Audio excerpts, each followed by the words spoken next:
Hello everyone, welcome to Delta Academy. मेरा नाम है रंजन और आप देख रहे हैं आरंभ batch dedicatedly for SSC J examinations. तो एसएससी जे एग्जामिनेशंस के लिए आरंभ बैच देख रहे हैं। अब शुरू होता है यहाँ से वीक नंबर 2। यस, तो सेकंड वीक जो है वो यहाँ से शुरू हो रहा है। और पिछले वीक में हम लोगों ने बेसिक इलेक्ट्रिकल के क्वेश्चंस बनाए थे पूरे हफ्ते। इस हफ्ते इलेक्ट्रिकल मशीन्स जो है ये सब्जेक्ट का क्वेश्चन आपको बनाना है सीटीक्यू के फॉर्मेट में। तो आज पहला दिन है। आज थोड़ा सा बेसिक्स आपको मैं बता दूं कि हम क्या क्या पढ़ेंगे, इसमें किस टाइप के कौन कौन से क्वेश्चंस बनाएंगे। और मैंने अपनी प्रीवियस क्लास में आपको बताया हुआ था कि आज डीसी मशीन जो है आज का टॉपिक रहेगा। ठीक है, सेशन के लास्ट में आपको अगली क्लास का टॉपिक भी मैं बताऊंगा। चलिए शुरू करते हैं सेशन को बिना देरी किए। और एक बार जल्दी से मैं आपको बता दूं कि इस आरंभ बैच में हम सीटीक्यू के फॉर्मेट में क्वेश्चंस बना रहे हैं। प्रीवियस वीडियो अगर नहीं देखा तो ऊपर आई बटन पे क्लिक करके देख लीजिए। तो कंसेप्ट थ्रू क्वेश्चंस के फॉर्मेट में हम सवाल बना रहे हैं और एकदम मस्त तरीके से इसमें अलग अलग सब्जेक्ट्स को हम कवर करेंगे। ये सभी सब्जेक्ट का शेड्यूल आप देख सकते हैं। बीडब्ल्यू हम लोगों ने कंप्लीट कर लिया 11 से 16 दिसंबर के ड्यूरेशन पे। और अब 18 दिसंबर से 23 दिसंबर के ड्यूरेशन तक हम मशीन पढ़ने वाले हैं। तो मशीन के क्वेश्चंस हम लगाएंगे। और वेडनेसडे तक ये क्लासेस आपको रिकॉर्डेड फॉर्मेट में मिलेगी। थर्सडे के ऑनवर्ड्स ये क्लासेस जो है वो तुरंत कन्वर्ट हो जाएगी लाइव फॉर्मेट में। तो थर्सडे, फ्राइडे, सैटरडे तीनों दिन लाइव फॉर्म में हम क्लासेस जो है ये इलेक्ट्रिकल मशीन्स की देखेंगे। सो दिस इज वीक नंबर 2। इसके बाद नेक्स्ट सब्जेक्ट जो है दैट इज पावर सिस्टम। मजा आने वाला है और जबरदस्त सब्जेक्ट जो है आ रहा है आपके लिए। तो 25 दिसंबर से 30 दिसंबर तक पावर सिस्टम के क्वेश्चन बनाइएगा। चलिए फिलहाल फिलहाल मशीन पर फोकस करते हैं हम लोग। और इलेक्ट्रिकल मशीन का ये सेशन रहेगा। क्लास शेड्यूल में आपको दिखा दूं कि रिकॉर्डेड क्लासेस आपकी मंडे, ट्यूसडे, वेडनेसडे 7:30 PM इस समय पर, अभी आप जो ये वीडियो देख रहे हैं। और live classes Thursday, Friday, Saturday शाम के 6 बजे रहेगी। और इसी ड्यूरेशन पर आपके लिए एसएससी का क्रैश कोर्स जो है, एसएससी जेई के लिए डेडिकेटेड क्रैश कोर्स जो है वो भी स्टार्ट हो चुका है। तो दोपहर के 2 बजे रिकॉर्डेड और लाइव मिक्स्ड फॉर्मेट में आपके लिए क्रैश कोर्स के वीडियोस आते रहेंगे। बढ़िया से प्लेलिस्ट क्रिएटेड रहेगी, आप आराम से कंसेप्ट्स को वहां पर रिवाइज कर सकते हैं। ठीक है, एकदम अपडेटेड वाली सीरीज रहेगी आपके लिए। तो अब यहाँ पर देखिए हम लोग मशीन्स जो है वो पढ़ने वाले हैं। वीक 2 यहाँ पर शुरू होता है। और इस सेकेंड वीक पर ओवरऑल देखा जाए तो हमको हमारे सीटीक्यू का आज 7वां दिन है, डे 7 है आज। ठीक है, 18 दिसंबर को ये स्टार्ट करूं उससे पहले मैं मशीन्स में आपको बता दूं कि हम बेसिकली कौन कौन से टॉपिक्स को कवर करेंगे यहाँ पर। आज सबसे पहला दिन है। आज तो डीसी मशीन्स का टॉपिक जो होगा, कुछ थोड़े से सवाल लेकर के आऊँ। डीसी मशीन अभी फिर से हम लोग रिपीट करेंगे इसी हफ्ते में। तो हम देखो शुरुआत करेंगे डीसी मशीन से,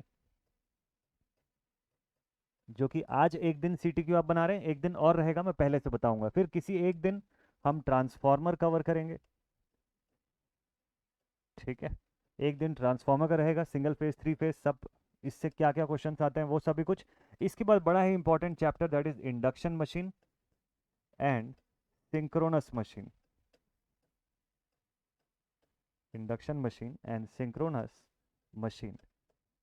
ठीक है, और एक सेशन जो रहेगा वो स्पेशल पर्पस मशीन के लिए रहेगा। Special purpose machine. ठीक है, तो इसके बाद जो जो चीज़ें रिपीट करने लायक होंगी उनके लिए रिपीटेशन में आपके लिए क्वेश्चंस जो हैं वो आएंगे। ठीक है, तो आज का सेशन जो है, आज का सेशन डेडिकेटेड है डीसी मशीन्स के लिए। तो अगर आप डीसी मशीन का टॉपिक पढ़ करके रेडी किए तो चलिए क्वेश्चन बनाने पर चलते हैं। थोड़े क्वेश्चन हैं आज, कल के ऑनवर्ड्स क्वेश्चन की संख्या जो है वो ज़्यादा मिलेगी आपको। बट क्वेश्चन सॉल्व करना रेगुलरली बनाते जाना जरूरी है। फर्स्ट क्वेश्चन लेकर के आता हूँ आज के सेशन का। तो भाई डीसी मशीन, ठीक है, बेसिक सारी चीज़ें। इसके कम्यूटेटर से जुड़ा हुआ क्वेश्चन है, कम्यूटेशन से बेस्ड सवाल क्वेश्चन आता है यहाँ पर। स्टेटर जो है उसके फील्ड या जो एक्साइटेशन फील्ड जो होती है उसके ऊपर बेस्ड क्वेश्चन जो है वो पूछा जाता है यहाँ पे। बाकी जो बैक ईएमएफ का क्वेश्चन है, टॉर्क इक्वेशन बेस्ड क्वेश्चन है, वो तो कॉमन है, चलो उस टाइप के क्वेश्चन तो पूछता ही है। ठीक है, चलिए देखते हैं क्या क्वेश्चन आता है। तो सबसे पहला क्वेश्चन आपके सामने ऑन स्क्रीन आ चुका है। इसका आंसर जल्दी फटाफट से बताइएगा। लिखा हुआ है if the connection of a DC shunt motor is changed then the motor. बिल्कुल बेसिक सा सवाल है। डीसी शंट मोटर का कनेक्शन अगर हम लोग बदल देते हैं, डीसी शंट मोटर का कनेक्शन अगर हम लोग बदल देते हैं तो इस मोटर का वर्किंग में क्या चेंज आएगा। सबसे पहला ऑप्शन बोलता है speed of the motor will reduce, उसकी स्पीड जो है वो कम हो जाएगी। देखिए स्पीड तो डिपेंड करेगी कि मैग्नीट्यूड ऑफ बैक ईएमएफ जो है वो कितना है, ईबी जो वहां पर बन रहा है वो कितनी मैग्नीट्यूड का बन रहा है, क्योंकि स्पीड का सीधा सीधा रिलेशन ईबी से है भाई। ठीक है, जैसे टॉर्क को आप रिलेट करते हो तो टॉर्क का रिलेशन ऐसे ईबी पर नहीं आता। टॉर्क को आप रिलेट करते हो तो आप आर्मेचर करंट की बात करते हो। ठीक है, कि tau is proportional to I A. Armature torque is proportional to armature current, है ना। टाउ इज इक्वल टू हम लोग लिखते हैं ना 5 ZP IA अपॉन 2 पाई ए, तो IA के ऊपर वो डिपेंड करता है, लेकिन यहाँ पर स्पीड जो है वो डिपेंड करती है EMF के ऊपर कि बैक EMF कितना है वहाँ पर, ठीक है, EB की वैल्यू पे। तो यहाँ तो कनेक्शन ही पूरा चेंज किया, तो बोलता है कि सेकंड ऑप्शन से इसकी इट विल नॉट रन, ऐसा कोई सीन नहीं है, नॉट रन का तो ऑप्शन ही गलत है, रन तो करेगा, it will run in the same direction, कि मशीन जैसी चल रही है उसकी डायरेक्शन में कोई चेंज नहीं आएगा, वो एज इट इज चलती रहेगी। और लास्ट ऑप्शन से इसकी it will run in the opposite direction. समझते हैं अब यहाँ पे पूरा सीन क्या चीज़ का है। ये जो सिनारियो हो रहा है ये कुछ कुछ प्लगिंग के जैसा हो रहा है, अगर आपने पढ़ा होगा, ब्रेकिंग का टाइप पढ़े होंगे आप, तो प्लगिंग के बारे में पढ़ते हैं हम लोग, रियोस्टैटिक ब्रेकिंग का फॉर्म जो है उसको देखते हैं, और इसके अलावा जो है हम लोग रीजनरेटिव ब्रेकिंग जो है उसका फॉर्म भी देखते हैं। तो प्लगिंग ब्रेकिंग के अंदर हम लोग क्या करते हैं कि इसमें जो डायरेक्शन ऑफ सप्लाई है उसी को रिवर्स कर देते हैं, तो मशीन दूसरे डायरेक्शन में टॉर्क अप्लाई करना शुरू करती है। तो जो कंडीशन मैंने आपको बताया ना कि आर्मेचर टॉर्क जो है वो आर्मेचर करंट पे निर्भर करेगा, तो आप करंट की डायरेक्शन बदल दोगे या सप्लाई की डायरेक्शन चेंज की तो करंट की डायरेक्शन चेंज हो गई, तो टॉर्क की डायरेक्शन बदल गई, वहां पे उसकी मोशन जो है वो उल्टे दिशा में अब होनी शुरू हो जाएगी, तो प्लगिंग जैसा एक्शन होगा वहां पे, मतलब अपोजिट डायरेक्शन में अब वो टॉर्क क्रिएट करेगा, अपोजिट डायरेक्शन में घूमने की कोशिश करेगा, और इसी वजह से डी ऑप्शन जो है हमारा राइट आंसर हो जाएगा इस क्वेश्चन का। ठीक है, चलिए आई होप इस क्वेश्चन में तो सभी ने राइट आंसर किया होगा। नेक्स्ट क्वेश्चन पर आते हैं जरा, अगला सवाल जो है ये ले लेते हैं, और नेक्स्ट क्वेश्चन जो है ये देखते हैं कि क्या है। हाँ जी, अगला क्वेश्चन लिखता है what is the primary function of starter in a motor. किसी मोटर सिस्टम में ऐसा स्टार्टर जो है ये लगाने का क्या मकसद होता है, क्यों स्टार्टर लगाते हैं, इससे क्या बेनिफिट हो सकता है स्टार्टर लगाने से। ठीक है, ये समझने की कोशिश करते हैं। देखिए, अगर स्टार्टर ना लगाएं तो क्या होगा, पहले ये सोच लेते हैं, स्टार्टर अगर ना लगाया जाए तो क्या हो जाएगा। स्टार्टर में हो क्या रहा है, 3.4 पॉइंट स्टार्टर हम लोग पढ़ते हैं, होता क्या है, ये बेसिकली यही रेजिस्टेंस का कॉम्बिनेशन ही तो रहता है, रजिस्टर्स का ऐसे सीरीज में कॉम्बिनेशन रहता है जिसको एडिशनली हम लोग मशीन के साथ अटैच कर देते हैं। ठीक, बहुत बढ़िया। इसको समझने के लिए एक सिचुएशन समझिए कि आपकी मशीन जो है, आपका मोटर जो है, डीसी मोटर, इनिशियली रेस्ट के स्टेट पर है। अगर रेस्ट के स्टेट पे है तो बताइए क्या बैक ईएमएफ बनाएगा वो। अगर रेस्ट के स्टेट पे है तो एन की वैल्यू 0 होते ही ईबी पे आप लिखते हैं ना back EMF is equals to 5ZNP upon 60A, लिखते हैं ऐसा एक्सप्रेशन। रेस्ट के स्टेट में है तो ईबी जो है ये तो नेग्लिजिबल हो जाएगा ना, फिलहाल रेस्ट के स्टेट में तो 0 ही हो जाएगा, बट जब ये जस्ट चालू होगा, इमीडिएटली जिस मोमेंट पे आप इसको स्विच ऑन करेंगे उस समय तो ईबी नेग्लिजिबल रहेगा, जस्ट स्टार्ट होना शुरू हुआ ये, और उस कंडीशन पे क्या होगा कि वीबी की वैल्यू जो है वो बड़ी हो जाएगी, या वी टोटल जो है इसकी वैल्यू हाई हो जाएगी एज कंपेयर्ड टू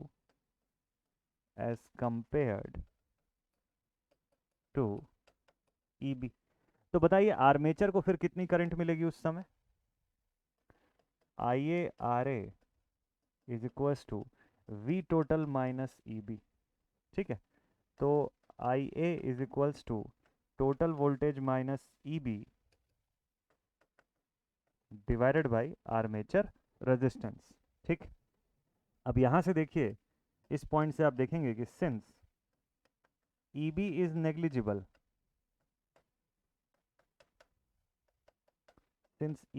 नेग्लिजिबल, ये ईबी ही तो इस टोटल वोल्टेज से सब्ट्रैक्ट हो रहा है, तो आपको आर्मेचर करंट मिल रही है। अब ईबी जैसे नेग्लिजिबल हुआ, इनका रेशियो जो है बहुत बड़ी वैल्यू देगा, क्यों, क्योंकि वीटी की वैल्यू बड़ी रह गई, तो इसका मतलब आपको आर्मेचर करंट जो है इसकी वैल्यू हाई दिखाई देगी। बैक ईएमएफ जैसे जैसे बढ़ता वो आर्मेचर करंट को कम कर देता, मतलब इनका जो डिफरेंस आता वो तो छोटा हो जाता ना, तो आर्मेचर करंट भी छोटी हो जाती, बट यहाँ पे ऐसा सीन ही नहीं हुआ।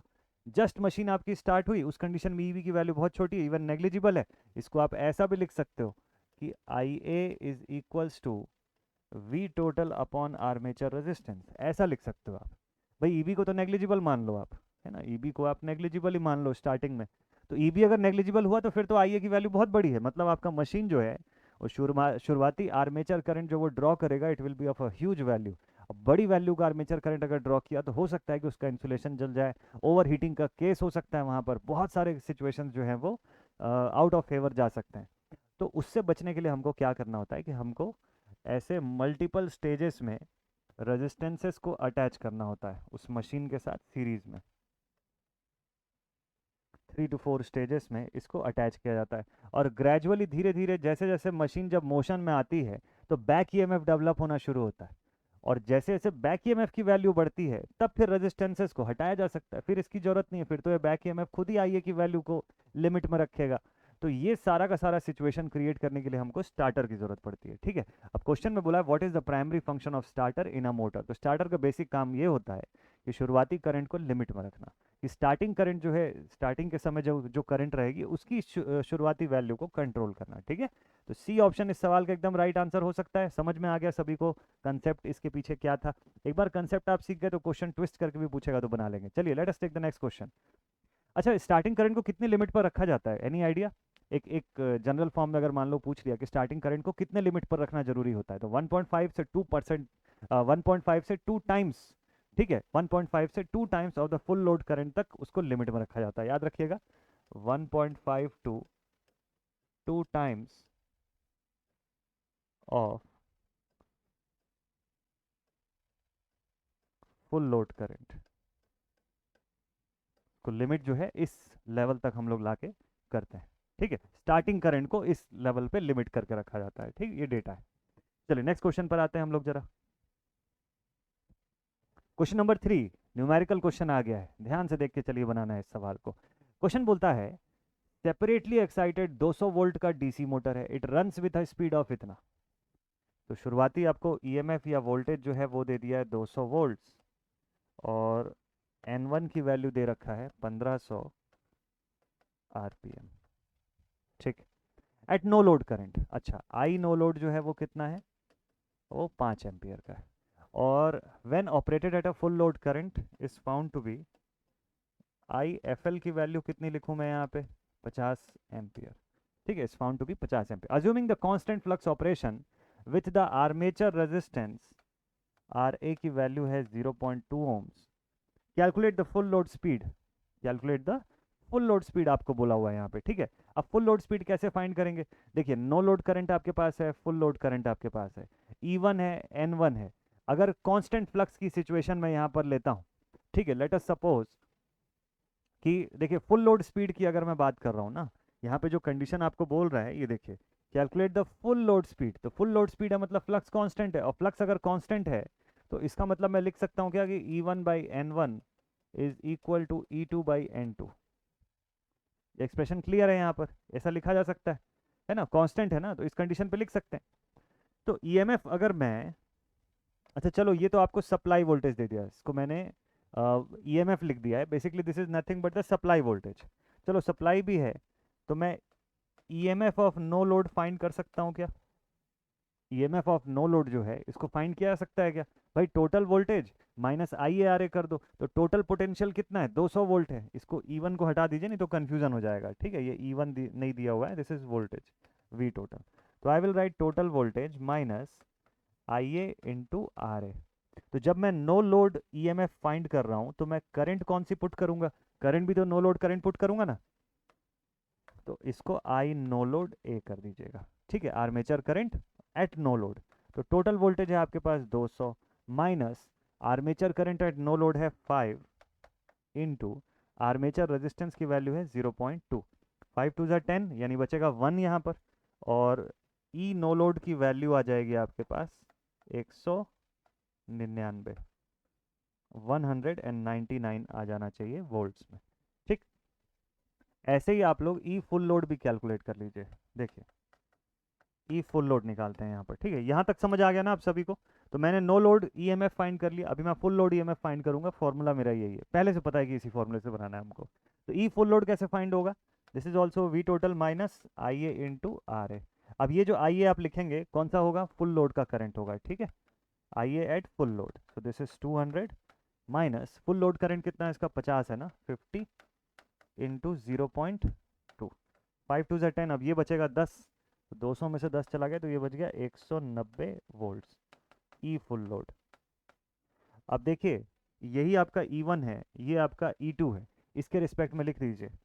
तो ये हो जाएगा E1 यानी 199 डिवाइडेड बाई N1 यानी 1500 इज इक्वल्स टू E2 यानी 190 अपॉन N2। इसको सॉल्व कर लीजिए, इसी से आंसर आ जाएगा आपका।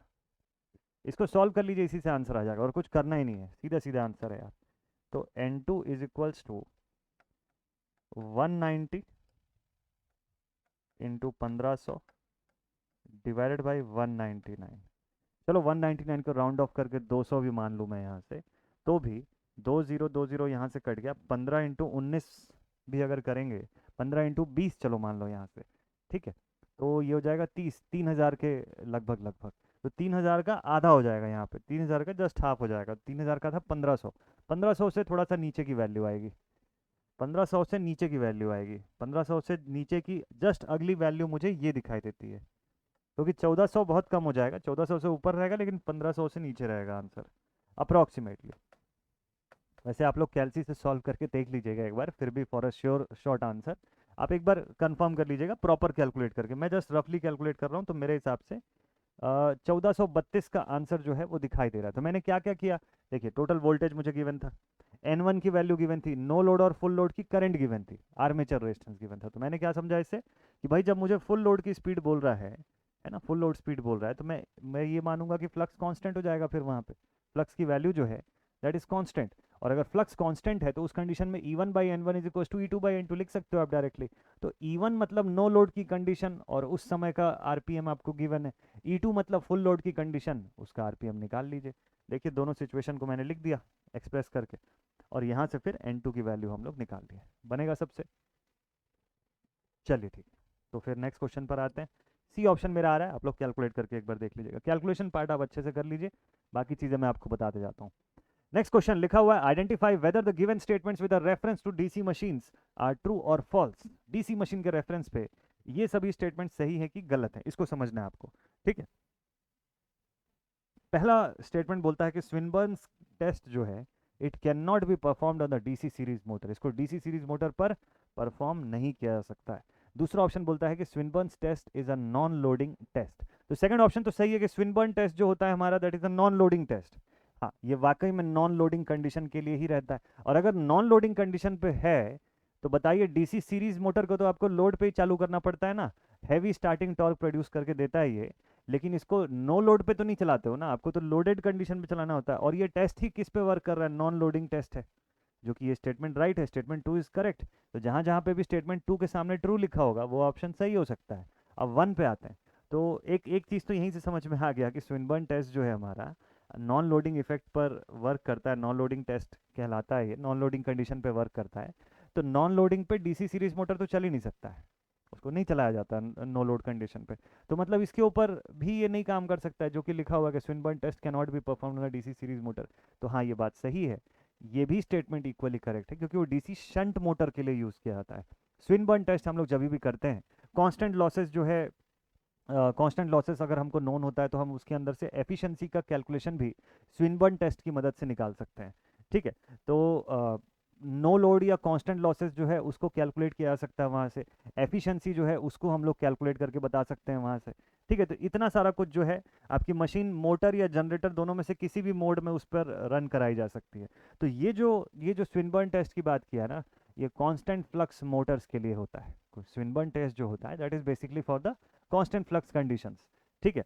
तो ये डीसी सीरीज मोटर के लिए कभी भी प्रिफरेबल नहीं होता है, this is preferable for DC shunt Motors. तो मतलब ये पहला स्टेटमेंट भी सही है, दूसरा स्टेटमेंट भी सही है, बोथ आर ट्रू, और ऐसा ऑप्शन बी पर लिखा हुआ है, ठीक है। ये स्विनबर्न टेस्ट की कंडीशन आप देख सकते हैं, शंट फील्ड वाइंडिंग यहाँ पर अवेलेबल है। चलिए नेक्स्ट अगला क्वेश्चन लेते हैं। क्वेश्चन में यहाँ पर आपको ग्राफ दिखाई दे रहा है, आई होप आपको विजिबल होगा यहाँ पर, है ना, आई गेस कि आप लोग को थोड़ा सा विजिबल होगा ये ग्राफ। नहीं होगा तो मैं एक बार इसको ओवरराइट करके आपको दिखाता हूँ, तब तक आप क्वेश्चन को रीड कर लीजिए। ये देखिए यहाँ पर आपको आर्मेचर करंट की सिचुएशन दी हुई है, मैं नीचे लिख दूंगा इनका एक्स और वाई एक्सिस का जो डेटा है उसको। ये देखिए 3 ग्राफ्स गिवन है, तो तीनों ग्राफ में यहाँ बेस पर आर्मेचर करंट दिया हुआ है, ठीक है। तीनों ग्राफ में यहाँ पर एक्स एक्सिस पर आर्मेचर, दो में आर्मेचर करंट है, तीसरे में टॉर्क दिया हुआ है, आर्मेचर टॉर्क टाउ है। और वाई एक्सिस पर क्या क्या गिवन है, तो भाई वाई एक्सिस पे यहाँ पे दिया हुआ है टॉर्क टाउ ए, यहाँ पर दिया हुआ है स्पीड एन, और यहाँ पर भी दिया हुआ है स्पीड एन।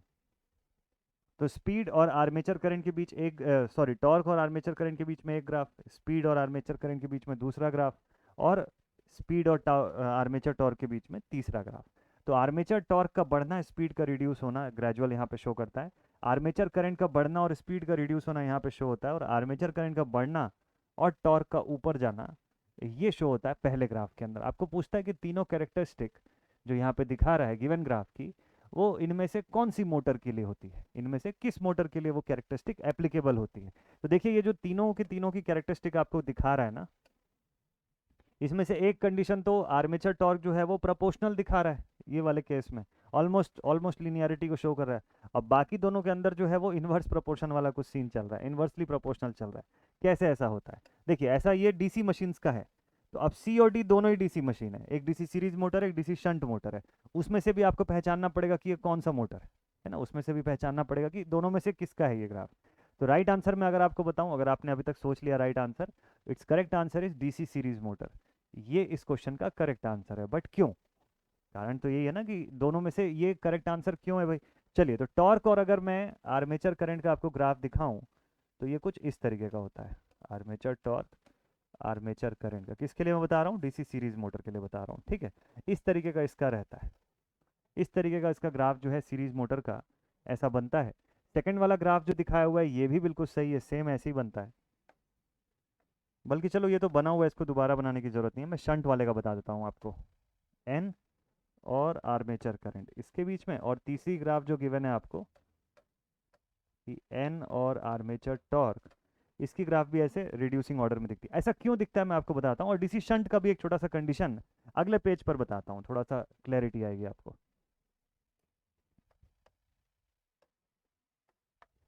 देखते हैं, देखिए नॉर्मली हम लोग जानते हैं कि आर्मेचर टॉर्क जो रहता है it is proportional to phi times I A, phi and I A, ठीक है। फ्लक्स पे और आई ए पे, आर्मेचर करंट पे, फ्लक्स पर पोल जिसको हम लोग बोलते हैं उस पर, और आर्मेचर करंट के प्रोडक्ट पर डिपेंड करता है, ठीक।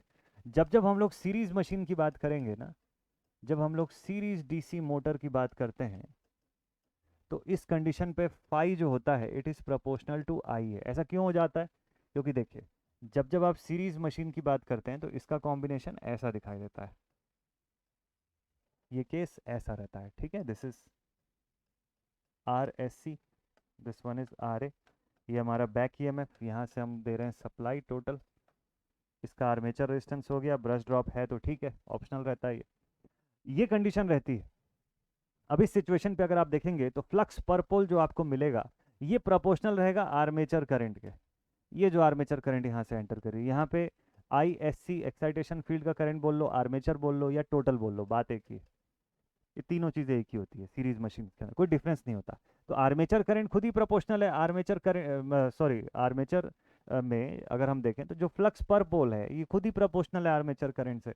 और इस स्टेटस को मैं अगर ऊपर फिक्स कर दूं तो मुझे आर्मेचर टॉर्क मिलेगा प्रोपोर्शनल टू आर्मेचर करंट के स्क्वायर वैल्यू से। ये केस आता है किसमें, डीसी सीरीज मशीन्स के अंदर। और इसी चीज़ को अगर मैं एनालाइज करूं डीसी शंट मोटर्स में तो कैसा हो जाता है, देखिए इसी चीज़ को आप लिखेंगे कि for DC shunt Motors, for DC shunt Motors क्या डिफरेंस आता है। जब डीसी शंट मोटर की मैं बात करता हूं तो यहाँ पर पाई की वैल्यू जो है ये हो जाती है कांस्टेंट। अभी जस्ट हम लोग स्विनबर्न टेस्ट की बात किए थे तो मैंने आपको बताया था कि कांस्टेंट फ्लक्स मशीन जो होती है, कांस्टेंट फ्लक्स मोटर जो होता है उसके लिए वो लागू होता है, और इसीलिए हम लोग उसको डीसी शंट मोटर पे अप्लाई कर सकते हैं। तो since the value of phi becomes constant, अब आपका आर्मेचर टॉर्क जो है it is directly proportional to armature current ना, यहाँ कोई स्क्वायर का कोई सीन ही नहीं है। जबकि सीरीज के केस में ये स्क्वायर की वैल्यू से प्रोपोर्शनल होता है, तो इसीलिए इसके ग्राफ में ऐसा अंतर आता है। अब जब डीसी सीरीज शंट मोटर के लिए अगर मैं यही ग्राफ बनाता, फर्स्ट वाली ग्राफ, तो ऐसे दिखाई देती है एकदम लीनियर। ये देखिए यहाँ का डिफरेंस और मैंने जो बनाया अगले पेज में उसका डिफरेंस दोनों अलग अलग है। तो डीसी शंट के केस में ये ग्राफ ऐसे सीधी चलती एकदम लीनियर की तरह दिखाई देती है, यहाँ पर लीनियर नहीं थी, यहाँ पर स्क्वायर के फॉर्म में ये डेटा जो है ये वेरी कर रहा था। ऐसे ही स्पीड और आर्मेचर करंट की कैरेक्टरिस्टिक को मैं शो करता उसमें तो ये कुछ ऐसा दिखाई देता, देखिए यहाँ से ऐसे इस पॉइंट से रिड्यूसिंग नेचर पे दिखाई देता, कि आर्मेचर करंट के बढ़ने पे ये ऐसा रिड्यूस होता हमको दिखाई देता है, ठीक है। तो ये कुछ कुछ बेसिक डिफरेंसेस जो होते हैं ना, इस तरीके के होते हैं। अब टॉर्क वर्सेस स्पीड की भी ग्राफ दिखाते तो आप ऐसे ही दिखाते हैं, देखिए ये भी ऐसा रिड्यूसिंग फॉलिंग नेचर का दिखता है। किसके केस में? This is for the case of DC shunt motor, ये दोनों कंडीशन, ठीक है, ये ध्यान रखिएगा। डीसी शंट का केस होता तो ये लाइन ऐसे दिखाई देती है आपको। तो अभी फिलहाल ये तीनों चीज़ें नहीं है, यहाँ पर जो कंडीशन है ये डीसी सीरीज का दिया हुआ है आपको, ठीक है, ये इसके बीच का डिफरेंस था। चलिए आगे चल के पढ़ेंगे हम लोग क्रैश कोर्स में इन सब चीज़ों को भी, तो आपको और बढ़िया से क्लियर होगा। और फिर आपके लिए जो फुल कोर्स आ रहा है उसमें तो पढ़ेंगे और मज़ा आएगा। चलिए नेक्स्ट क्वेश्चन पर आते हैं अब हम लोग। यहाँ से अगला सवाल, इसमें रीजनरेटिव ब्रेकिंग की बात किया, बट यहाँ पे रीजनरेटिव ब्रेकिंग का डायग्राम है नहीं है, तो कंफ्यूज मत हो जाइएगा, this is not the regenerative braking. इसमें से इस रेजिस्टेंस को ना, ब्रेकिंग रेजिस्टेंस को हटा दीजिएगा, इसमें एक चीज़ ऐड कर दीजिए तो ये डायग्राम सही हो जाएगा। इसमें लिख दीजिएगा टू सप्लाई या टूवर्ड्स सप्लाई, तो फिर ये सही हो जाएगा। अभी ये रीजनरेटिव का केस हो जाएगा। हाँ जी, तो आपको क्या पूछता है क्वेश्चन में, लिखा हुआ in the case of DC shunt motor the regenerative braking is employed when the load is, भाई देखिए डीसी शंट मोटर का केस दिया हुआ है और रीजनरेटिव बोलता है। रीजनरेटिव ब्रेकिंग की जो केस है ना, वो सिंपल सिंपल सी एक कंडीशन पे बात करती है कि जब आपके सिस्टम पर बैक ईएमएफ की वैल्यू सप्लाई वोल्टेज से भी बड़ी हो जाती है ना, जब आपके सिस्टम पर मशीन का बैक ईएमएफ जो होता है when it becomes greater than the VT, उस कंडीशन में मशीन जो होती है वो रीजनरेटिव ब्रेकिंग कर सकती है। मतलब जो मोटर है आपका वो जनरेटिंग एक्शन करने लग जाता है। अब वो क्या करता है कि वो मैकेनिकल सिस्टम को वो ड्राइव करने लग जाता है। अभी तक क्या हो रहा था कि मैकेनिकल सिस्टम जो था, सॉरी मैकेनिकल सिस्टम जो है उससे इलेक्ट्रिसिटी बनाने लग जाता है, एज कम्पेयर टू कि उसकी रियल सिचुएशन ये थी कि इलेक्ट्रिसिटी दे रहे थे और वो मैकेनिकल आउटपुट दे रहा था। अब वो प्रोसेस उल्टा हो जाता है, वो मैकेनिकल सिस्टम से वो इलेक्ट्रिसिटी बनाने लग जाता है, मतलब अपनी खुद की जो मोशन है उसकी वजह से। तो ये सिचुएशन यहाँ पे अराइज होती है। ऐसा कब होता है? जब लोड जो है वो मोटर को ड्राइव करने लग जाता है। जब लोड जो है वो मोटर को ड्राइव करने लग जाता है, उस कंडीशन पर क्या होता है कि ये सिचुएशन अराइज होती है, मशीन आपका जनरेटिंग मोड में जाने लग जाता है। तो उसकी जो फुल लोड की जो कंडीशन है उसको भी वो पार कर जाता है ना, जो जो रेटेड फुल लोड वाली जो कंडीशन है उसको ये पार कर जाता है, ठीक है। तो अब यहाँ पर क्वेश्चन में क्या बोला है, डीसी शंट मोटर है, रीजनरेटिव ब्रेकिंग को एम्प्लॉय करते हैं कब? तो when the load has overhauling characteristic, बढ़िया, when the load is variable, जब लोड वेरिएबल होता है। तो लोड के वेरिएबल होने पर ये क्लैरिटी नहीं है कि कितना वेरी हो रहा है, इसलिए ये स्टेटमेंट तो सही नहीं हो सकता, अप्रोप्रिएट नहीं है। When the load is constant, constant load होता तो फिर बात ही क्या थी, फिर तो जरूरत ही नहीं है इस सब की। Also acts as a braking force, when the load also acts as a braking force, नहीं, जैसा कि मैंने आपको सिचुएशन बताया कि जब लोड जो है वो मशीन की शाफ्ट को ड्राइव करने लग जाए, तो उस कंडीशन पर आप ये देखेंगे कि E B has become greater than V total, ठीक है। और वही कंडीशन होती है जहाँ पे रीजनरेटिव ब्रेकिंग आप लगा सकते हैं। इसी कंडीशन, इसी टाइप के लोड को हम लोग ओवरहॉलिंग लोड बोलते हैं, जहाँ पे लोड ही ड्राइव करने लग जाता है आपके मशीन के सिस्टम को, ठीक है। तो उस कंडीशन पर रीजनरेटिव प्रोवाइड किया जा सकता है। ये ऑप्शन बिल्कुल सही। नेक्स्ट क्वेश्चन लेते हैं, चलिए। अब आ गया अपना अगला सवाल, लिखा हुआ है why brushes shifting method is not employed in practical commutation. Commutators की बात करते हैं थोड़ी सी। देखिए ये डीसी मशीन्स हैं, इनमें यहाँ पर आपको कम्यूटेटर सेगमेंट्स दिखाई दे रहे होंगे, अलग अलग अलग अलग ऐसे स्लॉट्स के फॉर्म में, है ना, थिक प्लेट के फॉर्म में कॉपर के ऐसे बने रहते हैं ये लोग, ठीक। और ब्रशेस जो लगाते हैं हम लोग, इसके जो ब्रशेस को जो कनेक्ट करते हैं वो कहाँ पर कनेक्ट करते हैं? ब्रशेस को हम लोग जीएनए पर कनेक्ट करते हैं। ब्रशेस को जीएनए पर कनेक्ट करते हैं क्या? Geometrical neutral axis,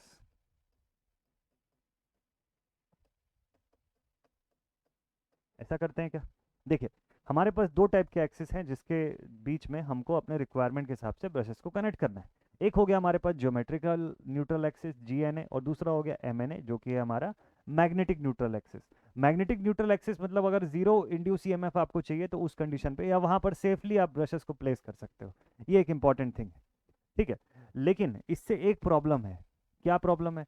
why the brushes shifting method is not employed in the practical commutation. Practical commutation में अगर ब्रशेस की शिफ्टिंग कर देते हैं आप, मान लीजिए जीएनए से एमएनए में उसको शिफ्ट कर दिए, मैग्नेटिक न्यूट्रल एक्सिस पर ले आए एमएनए पर, तो पता है सबसे बड़ी दिक्कत क्या होगी यहाँ पर, कि जैसे ही आप उसकी शिफ्टिंग कर देंगे एमएनए की तरफ, यानी कि मैग्नेटिक न्यूट्रल एक्सिस पर जैसे आप उसको शिफ्ट कर देंगे, उस कंडीशन पे क्या हो जाएगा, कंप्लीट डीमैग्नेटाइजेशन हो जाएगा। मतलब वहाँ पर मैग्नेटिक फील्ड बनेगी नहीं, अपोज करेगा और ख़त्म हो जाएगा, मैग्नेटाइजेशन का सिस्टम ही एंड हो जाएगा वहाँ पर।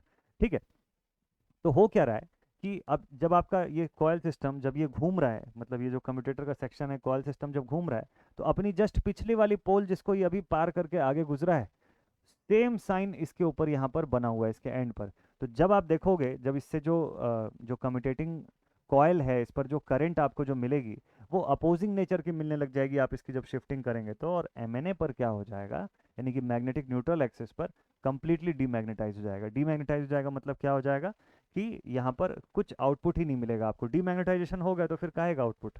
तो इसकी वजह से इसीलिए हम लोग क्या करते हैं, प्रैक्टिकली इस चीज़ को नहीं करते हैं, प्रैक्टिकली परफॉर्म नहीं किया जाता इस चीज़ को। It causes the demagnetisation effect. तो ब्रशेस की शिफ्टिंग मेथड को नहीं अप्लाई करते हैं प्रैक्टिकल कम्यूटेशन के भीतर। चलिए भाई नेक्स्ट, अगला सवाल। क्वेश्चन नंबर 8 लिखता है what will happen to the torque if the back EMF and speed of the DC motor is doubled. अभी जस्ट थोड़ी देर पहले शायद हम लोग डिस्कस किए थे इस पॉइंट को कि टॉर्क का क्या होगा अगर बैक ईएमएफ और speed of the DC motor को डबल कर दिया जाए। ठीक है, देखिए आर्मेचर टॉर्क की प्रोपोर्शनैलिटी आर्मेचर करंट से है या 5 टाइम्स ऑफ आई ए से। अब शंट है तो 5 कांस्टेंट हो गया उस कंडीशन में, सीरीज है तो 5 प्रोपोर्शनल टू आई ए हो गया, वो बात की बात है। ठीक है, डीसी मोटर खाली बोला ना, अभी मुझे शंट सीरीज कुछ नहीं बोल रहा है, तो मैं ये सिचुएशन को मान के चल रहा हूँ। मैं बेसिकली बोल रहा हूँ कि tau A is proportional to armature current. ठीक है, तो बोलता है आर्मेचर टॉर्क का क्या होगा अगर बैक ईएमएफ और स्पीड को डबल कर दिया जाए तो। देखिए बैक ईएमएफ पे तो टॉर्क डिपेंड ही नहीं कर रहा है, इससे तो कोई लेना देना है ही नहीं मुझको। ठीक है, बैक ईएमएफ पे तो नहीं डिपेंड कर रहा ना, स्पीड का भी कोई सीन ऐसा है नहीं। अच्छा स्पीड जो है ये डिपेंड कर रही है बैक ईएमएफ पे। स्पीड जो है इसकी डिपेंडेंसी है किसके ऊपर, इसकी डिपेंडेंसी है बैक ईएमएफ के ऊपर। तो अगर मैं बैक ईएमएफ को डबल कर दूं स्पीड डबल हो सकती है, बैक ईएमएफ को कम कर दूं स्पीड आधी हो जाएगी, मतलब हाफ कर दूं तो स्पीड आधी हो जाएगी। वहां पे रिलेशन समझ में आता है। टॉर्क का रिलेशन तो सीधे आर्मेचर करंट से यार, इसको तो आर्मेचर करंट से मतलब है, इसको क्या लेना देना इससे। तो मुझे लगता है कि यहाँ पर अनचेंज्ड आना चाहिए। What will happen to the torque, हाँ टॉर्क ही खाली पूछा ना हमको, तो टॉर्क के लिए तो मैं लिखूंगा कि अनचेंज्ड, क्योंकि दोनों ही चीज़ें जो लिखा हुआ है बैक ईएमएफ और स्पीड, ये दोनों से ही कोई आपके इसकी वर्किंग में जो है वो फर्क नहीं पड़ेगा। ठीक है, इट विल रिमेन अनचेंज्ड। हाँ स्पीड के लिए पूछता तो मैं जरूर से इसमें लिख देता कि अगर ये बैक ईएमएफ डबल हो रहा है तो स्पीड भी डबल हो जाएगी, वहाँ पे डायरेक्ट प्रोपोर्शन पे चलता है। ठीक है, डायरेक्ट सवाल था ये वाला। अगला क्वेश्चन देखते हैं क्या आ रहा है। नेक्स्ट क्वेश्चन लिखता है DC shunt machine develops N AC EMF of 250 volt. EMF कितना है हमारे पास, ईएमएफ की वैल्यू 250 वोल्ट। ठीक है, आरपीएम कितना दिया हुआ है, 1500 आरपीएम। ठीक है, now find the torque developed for an armature current of 50 ampere. अगर मान लीजिए आर्मेचर करंट जो है वो 50 एम्पियर की है तो आपको टाउ ए की वैल्यू बतानी है यहाँ पे कि what is the value of armature torque. ठीक, कैसे बताएंगे, ठीक है ठीक है ठीक है, find the torque developed for an armature current. Okay, tau A. अब आर्मेचर करंट के लिए टॉर्क बताने के लिए जो डेटा मुझे चाहिए, टाउ ए ई भी है एन भी है, बट 5 वगैरह की वैल्यू जो है वो मिसिंग है, वो सब नहीं दिया हुआ है इस क्वेश्चन में। ठीक है, और क्या तरीका है फाइंड करने का, भाई टॉर्क निकालने का एक तरीका मेरे पास है, torque is equals to power upon speed. अगर किसी तरीके से मुझको पावर की वैल्यू मिल जाती है ना, टॉर्क को इस तरीके से भी मैं निकाल सकता हूँ कि पावर अपॉन स्पीड।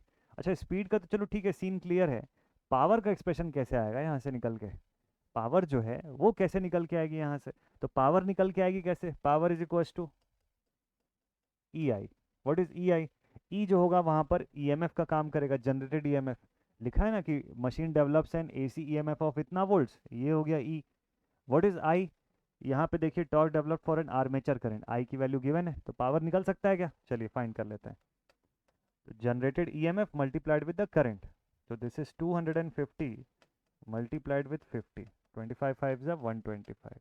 हाँ ठीक है, 125 0 0, 12,500। ठीक है, इतने की पावर जो है वो डेवलप हो गई। अच्छा दूसरे केस में हमको किसकी वैल्यू चाहिए, सेकंड केस में हमको किसकी वैल्यू चाहिए भाई, सेकंड केस में हमको स्पीड की भी वैल्यू चाहिए। अच्छा स्पीड किस में बताएंगे, रेडियंस पर सेकंड के फॉर्म में ना, एंगुलर स्पीड की बात कर रहा है, रोटेशन हो रहा है। अच्छा तो स्पीड अगर रेडियंस पर सेकंड में चाहिए तो omega is equals to 2 pi frequency F होती। अब यहाँ फ्रीक्वेंसी की जगह हमारे पास है रोटेशन, ठीक है, और रोटेशंस भी पर मिनट में है, तो रोटेशन पर मिनट में है तो एन, और इसको सेकंड्स में लाने के लिए क्योंकि ओमेगा लिख रहा हूँ ना, तो ओमेगा मतलब रेडियंस पर सेकंड हो जाएगा, डिवाइडेड बाई मैंने 60 कर दिया, ये आ जाना चाहिए रेडियंस पर सेकंड में, हो जाएगा, इससे एंगुलर स्पीड आ जाएगा। तो omega is equals to 2 pi multiplied with N कितना है 1500 अपॉन 60, ठीक है, 3 2 6, 3 5 15, 0 2 1 2 1, तो दिस इज कितना है यहाँ पर, अच्छा 50 आया ना, this is having a value of 50 पाई, इतना ही बच रहा है ना, 1 और 1 कट गया, 6 भी कट गया ना पूरा, ठीक है ठीक है ठीक है, 50 पाई बच रहा है, ओमेगा की वैल्यू मेरे पास आ गई 50 पाई, और पावर आ गया मेरे पास 12,500, डिवाइड कर दीजिए सीधे सीधे, टॉर्क की वैल्यू आ जाएगी, आपका आंसर आ जाएगा। तो पावर अपॉन स्पीड कर दीजिए, 12,500 अपॉन 50 पाई, 12,500 डिवाइडेड बाई 50 पाई।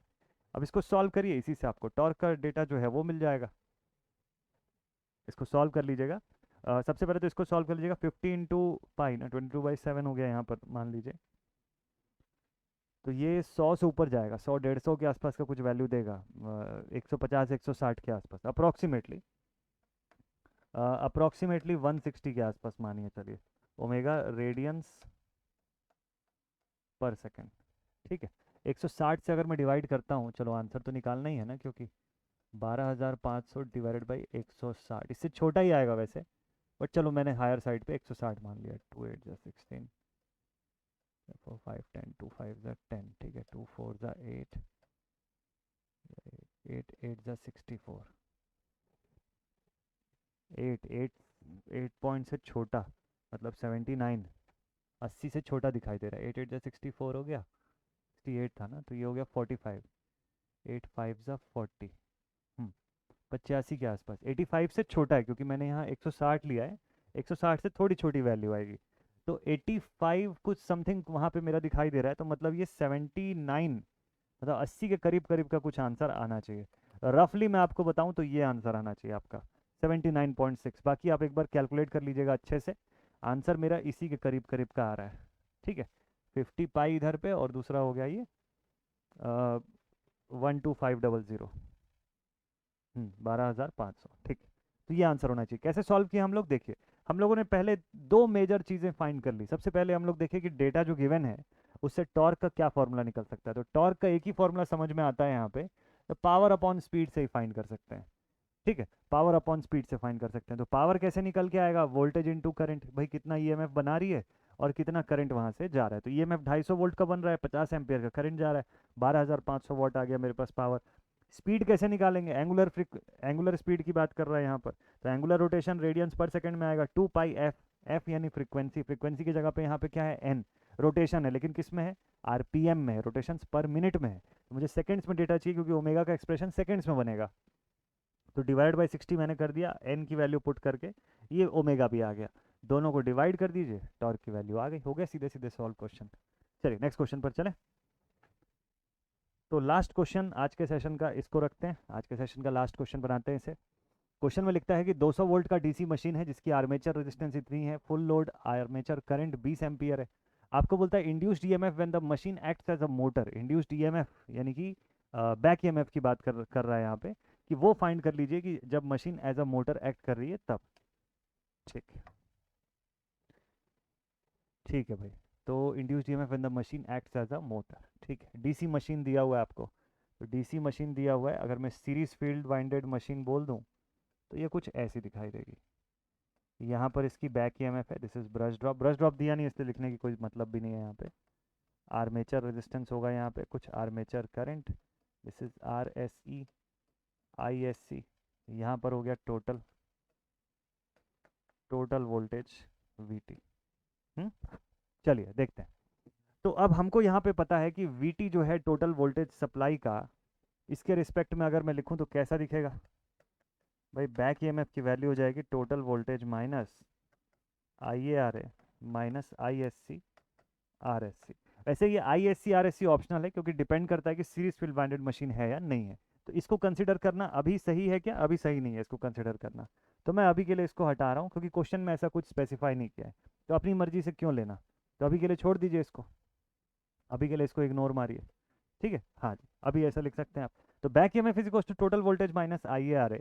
और आपको क्वेश्चन में क्या पूछा? Induced EMF when the machine acts as a motor. ठीक है, टोटल वोल्टेज कितना दिया क्वेश्चन में? टोटल वोल्टेज दिया 200 माइनस IA यानी 20 इंटू RA यानी 0.5। पुट कर दीजिए इसको। 2 5 10 दैट इज़ 1। अच्छा 20 भी है, एक ज़ीरो और हो जाएगा। ठीक है, तो ये हो गया 10 माइनस होगा 190 बचेगा। 190 वोल्ट इज़ माई आंसर। एकदम सीधे सीधे आंसर है यार, कोई कन्फ्यूज़न नहीं होगा आपको इसमें। बी ऑप्शन 100% श्योरिटी के साथ आप ऑप्ट कर दीजिए। बी ऑप्शन 100% श्योरिटी के साथ ऑप्ट करके आइए, सही ही होगा और कुछ हो ही नहीं सकता उसके अलावा। ठीक है, डायरेक्ट कैलकुलेशन है इसके अंदर। तो आर्मेचर रेजिस्टेंस आई, इंपॉर्टेंट ये है ना कि आपको external circuit form internal circuit form दोनों पता करना आना चाहिए। जब भी आप डीसी मशीन पढ़ते हैं तो ये बड़ी इंपॉर्टेंट बात है कि जब उसका ईएमएफ इक्वेशन पढ़ें तो दोनों फॉर्म से पढ़िए कि एक्सटर्नल सर्किट फॉर्म कैसे निकालते हैं, उसका इंटरनल सर्किट फॉर्म कैसे निकालते हैं। अब इंटरनल पे जाएंगे तो 5ZNP/60 वाले फॉर्म पे आएंगे कि फ्लक्स पर पोल कितना है, तो टोटल नंबर ऑफ कंडक्टर्स कितना है पर स्लॉट, नंबर ऑफ स्लॉट्स कितना है, ए की वैल्यू हम लोग कैसे निकाल रहे हैं कि लैप वाइंडिंग है वेव वाइंडिंग है। ये सारा चक्कर वहाँ पे देखना होता है आपको। जब इसी को एक्सटर्नल सर्किट फॉर्म पर जब आप जाके देखते हैं तो एक्सटर्नल सर्किट फॉर्म पे आपको ये वाला डायग्राम दिखाई देता है ऐसे कनेक्शंस के फॉर्म में कि भाई फील्ड वाइंडिंग सीरीज है कि शंट है, किस तरीके की कंपाउंड है, शॉर्ट शंट लॉन्ग शंट, उस हिसाब से तो वैसा कैलकुलेशन होता है। तो ये दोनों को सेपरेटली पढ़िए, फिर टॉर्क का कंडीशन और speed torque, speed armature current, torque armature current, इन सब रिलेशंस को एक बार स्टडी कर लेंगे ना तो इस पूरे चैप्टर में बहुत अच्छी क्लैरिटी आ जाएगी। डीसी मशीन बहुत ही छोटा, आसान और बढ़िया सा चैप्टर है इस पूरे मशीन्स के सब्जेक्ट का। तो और मज़ा भी आएगा आपको पढ़ने में। ठीक है, आगे चल के जब आप इंडक्शन पे या सिंक्रोनस पे जाएंगे तो बहुत सारी चीज़ें एकदम फिक्स चीज़ें रहेंगी, वही फिक्स फॉर्मूले से मैक्सिमम चीज़ें कैलकुलेट होकर के आएंगी। हाँ, उसमें गेट में या ईएससी में जब आप पहुंचते हैं तो वहाँ पे फिर आते हैं अच्छे लॉजिकल क्वेश्चन, अच्छे ट्रिकी वाले क्वेश्चन बनते हैं। ठीक है, तो आने वाले दिनों पे हम लोग induction machine, synchronous machine, transformers, इन सब का क्वेश्चन भी बनाएंगे। और जैसा कि मैंने बोला था कि आज सेशन के एंड पर आपको मैं बताऊंगा कि अगले सेशन पर कौन सा टॉपिक होने वाला है। तो कल की क्लास का जो टॉपिक रहेगा that will be transformer. Single phase transformer से क्वेश्चन लेकर के आऊँगा, अगर हुआ तो एक आध दो क्वेश्चन आपके लिए 3 फेज से भी लेकर के आऊँगा। लेकिन कल का टॉपिक ट्रांसफॉर्मर जो है, प्राइमरीली कल ट्रांसफॉर्मर का ही क्वेश्चन आपको दिखेगा। ठीक है, तो रेडी हो जाएगा, मस्त से स्टडी कर लीजिए। कल शाम 7:30 बजे आपके लिए लेक्चर फिर से आएगा और ट्रांसफॉर्मर के क्वेश्चन हम लोग बनाएंगे। तो आज का सेशन यहीं पर एंड अप करते हैं। जरूर से कमेंट सेक्शन पे बताइएगा आपको कैसा लगा ये सेशन, और आगे आने वाले दिनों पर और भी मस्त अच्छे अच्छे सब्जेक्ट्स आपके लिए आने वाले हैं। So take care and thank you so much all my dear students. मिलते हैं आप सभी से कल की क्लास में। जय हिंद।